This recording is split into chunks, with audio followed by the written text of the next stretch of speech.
Another day, another week. It's great to be in the SEC. Thank you for tuning in to the SEC Recap Podcast. I'm your host, Ben Warren. Don't forget to like, subscribe, get notified for new episodes each and every week. Remember, you can find all our content at secrecap.com. You can also find us on YouTube.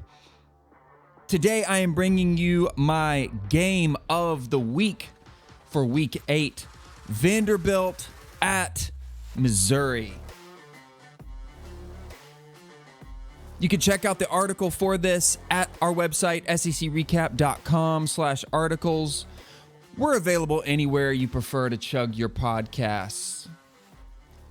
Hey, if you've ever wanted to see a fruit smoothie go at it with an old marshmallow, look no further than Vandy at Mizzou in the Charmin Ultra Bowl, the Power Five's softest college football game of the season.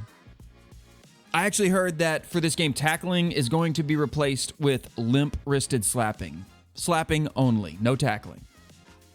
The Vanderbilt Commodores travel to Columbia, Missouri to tickle fight the Missouri Tigers. 3 p.m. Central Time kickoff. Mizzou is somehow a 14-point favorite. I think when Mizzou saw this line, they screenshotted it, printed, framed it, and inducted it into their Hall of Fame. Let's take a peek at some stats. On offense, Vanderbilt has the number 73 offense in the country in terms of scoring offense. Commodores averaged 28.4 points per game, 347 yards, 5.5 yards a play, 62 plays a game, about 29 and a half minutes in time of possession. On the passing side, they're gaining close to 200 yards a game, 2 touchdowns a game. They got 14 total TDs on the season. In the run game, they're putting up about 150 yards a game, 1.4 TDs on average for 10 total on the season. They do have 1 interception, and they have lost 5 out of 10 fumbles. Some notable matchups here. Vandy has played, at the time, number 23 Wake Forest, number 2 Alabama, number 9 Ole Miss, and number 1 Georgia. Those last 3, Alabama, Ole Miss, Georgia, were back-to-back-to-back. The Vandy offense totaled 56 combined points against Wake, Alabama, and Ole Miss, though most of those were at Wake and Ole Miss, 25 and 28 respectively. They just hung a field goal on the Crimson Tide. Missouri, number 95 in the country in terms of scoring offense. This is just not a good offense. They've put up some yardage. They just have not been able to convert a lot of their drives into points, which ultimately is what matters, right?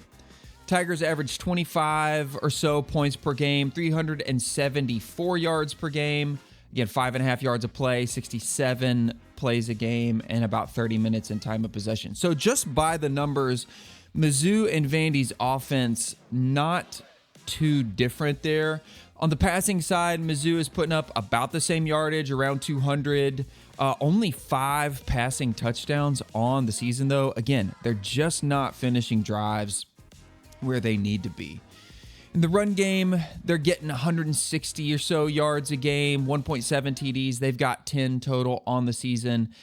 8 interceptions for this offense. And they've lost 3 out of 4 fumbles. Not as many notable matchups for Mizzou. Kansas State, at the time, I think that was their second game of the season. They were unranked. Kansas State, pretty good team, currently ranked number 7. And then we all remember that Week 5 matchup versus number 1 Georgia in Columbia there. It was kind of an ugly, slow defensive game until the fourth quarter. Mizzou's offense combined a total 34 points against those two teams. 12 against Kansas State and 22 against Georgia. Most of those 22 were field goals. So the advantage here offensively, I'm given to Vanderbilt. Let's flip it on over to the defensive side. Vanderbilt, not a good defense. In fact, an atrocious defense, but we'll get more into that here in a second. Number 130 in the country in scoring defense. Commodores average 39.4 points allowed and almost 500 yards a game they're giving up. Whew. Passing defense is allowing 333 yards a game. They've allowed 20 touchdowns on the season. Run defense is allowing 160 yards, and they've given up 15 touchdowns on the year. Defense has collected 3 interceptions and recovered 6 fumbles. So They're giving up a lot of yards. They're giving up a lot of points. But it is a pretty scrappy little defense. Notable matchups here, though. Alabama, Georgia, Wake Forest, Ole Miss. What do those 4 teams have in common? Well, they're all top 15 offenses. Alabama, number 5, Georgia, number 10, Wake Forest, number 14, and Ole Miss, number 15. So this Vanderbilt defense has been exploited by some really, really good, top-tier even, offenses.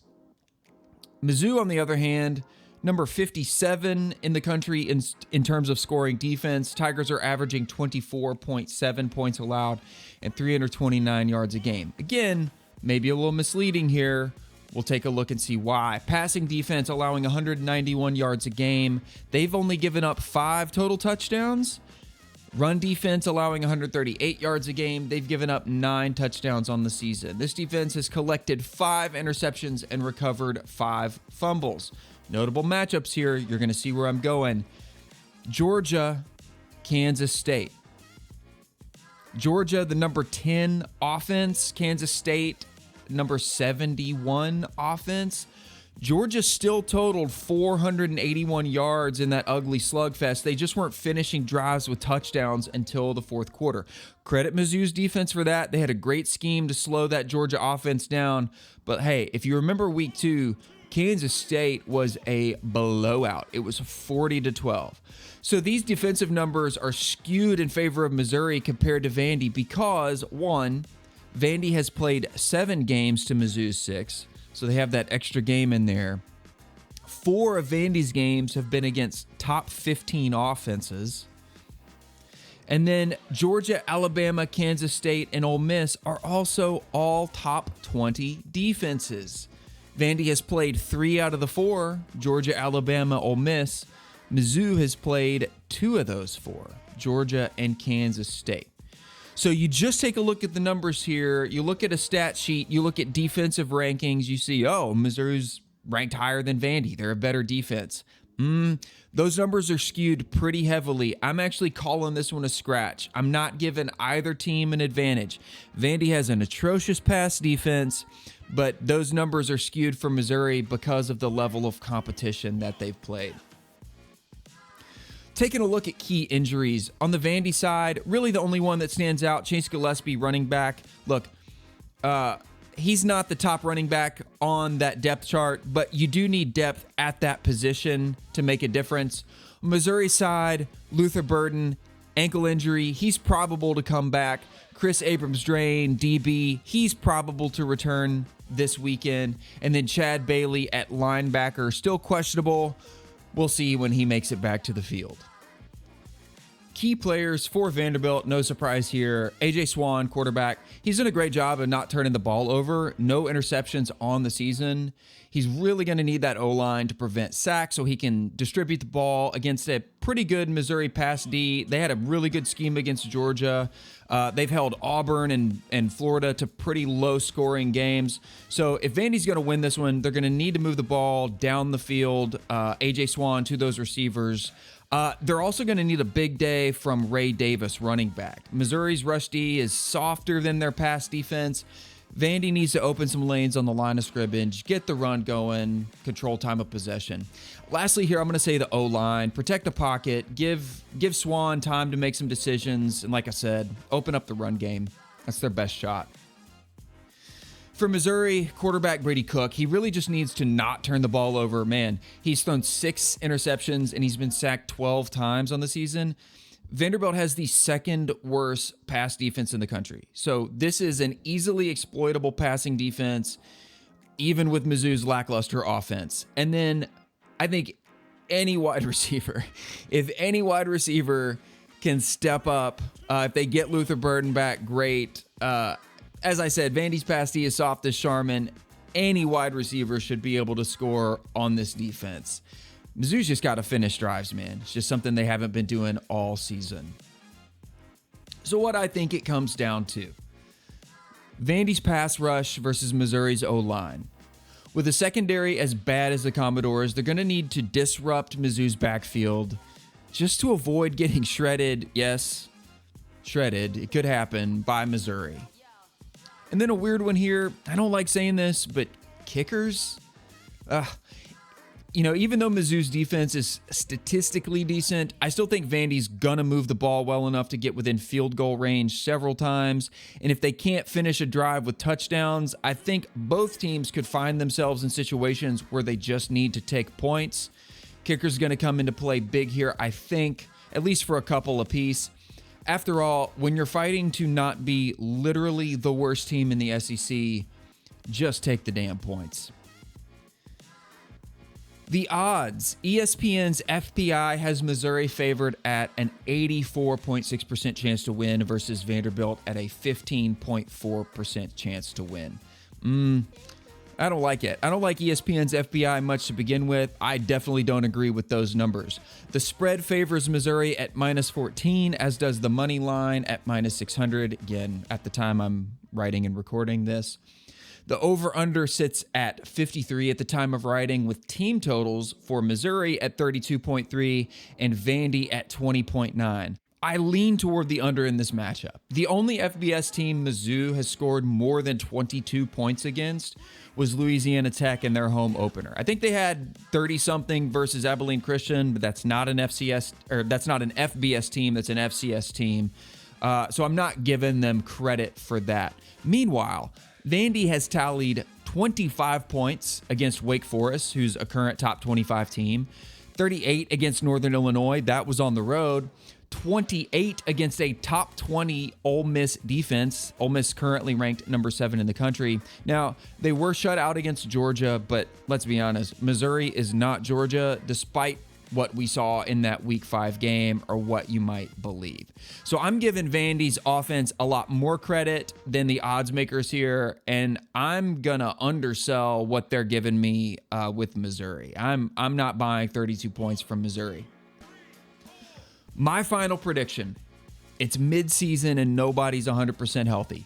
Mizzou's coming off a bye week, enjoying some rest and rehab, while Vandy is coming off a road whipping at Georgia. And really, Vandy's coming off a 3-week brutal stretch. Alabama, Ole Miss, at Georgia. Now they got to travel to Columbia. There's a lot about the odds I don't like. I actually think 14 points for Vanderbilt is too many. At the same time, Mizzou is at home. They're a little bit healthier. They've had more prep for Vandy in what is a pretty significant game for both of these teams. This is, after all, the Charmin Ultra battle for the bottom. Like I said, I like the under on 53, but I like Vandy to cover in a closer game. This one's given me 27-24 vibes. So the numbers say I should pick Missouri to win, but hell, I just love the idea of Vandy getting the W and making Mizzou the bottom biatch of the SEC. I'm taking Vanderbilt 27, Mizzou 24. Anchor down, let's go Doors. Looking at the rest of the SEC slate here in Week 8, not a ton of games, but we do have UT Martin traveling to number 3 Tennessee. Watch out, don't sleep on the Skyhawks. They might mess around and cover that 60-point spread. Number 7, Ole Miss goes to LSU. This is a big one for LSU. But I think Ole Miss can take advantage of LSU the same way Tennessee did. A lot of people are really bearish on the Rebels here in the back half of the season. I'm saying Rebels can get this done, even if it is a close one in Baton Rouge. Mississippi State, number 24 Mississippi State, that is at number 6 Alabama. I kind of like Mississippi State this year. I hate that it has to end this way. Rest in peace, Mike Leach and the Mississippi State Bulldogs. We hardly knew ye. Finally, Texas A&M at South Carolina. Yeah. Low scoring, mistake riddled, procedure penalty ridden offensive nightmare, like two desperate possums fighting over an old ass corn cob in a rusty trash can. I don't even want to pick a winner. I just want to watch two mid-tier cross-division SEC teams fight to get bowl eligible. Straight into my veins.